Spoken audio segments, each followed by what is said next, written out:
about sort of this connection that human life has to marine life.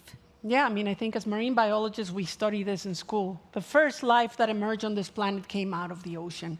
And everything on this planet, will live or die if the ocean lives or dies. Because it generates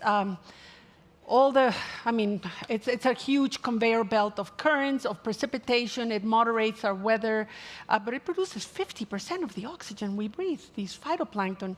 It's a miniature, microscopic, invisible rainforest in the ocean, and we've lost the equivalent of 4 Amazonian rainforests of these plankton. As the ocean gets warmer and becomes more acidic, we don't even see it. And as we lose the coral reefs, it's like having the biggest wildfire on the planet, but it's underwater.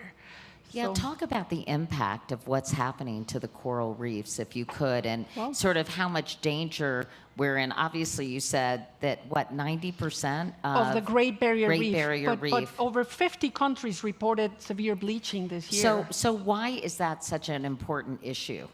Just because it really is the canary in the coal mine, that as the oceans get warmer, animals that have been there for millions of years are not able to adjust quickly enough. So you think of 600 coral species, all of a sudden when we were at the Great Barrier Reef, normally it's around 24, 25, 26 degrees Celsius. What is that in Fahrenheit, like 70? But now the Barrier Reef was 35 degrees Celsius when we were there, which is, 100?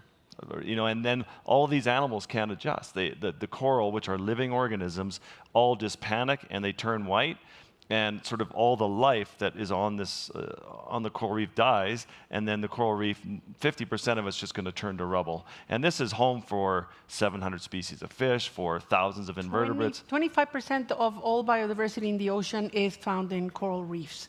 It's huge, and there's 2 species on this planet that are not very good at adjusting to temperature changes, and those are coral reefs and humans.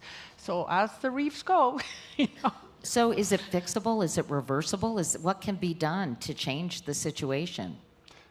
I think the only solution we have is to tackle emissions as soon as possible. Tackle emissions. Carbon emissions. Yeah, Dr. Rav Shami, who is an economist with the World Economic Forum, was explaining to me that the problem that we have is a carbon problem.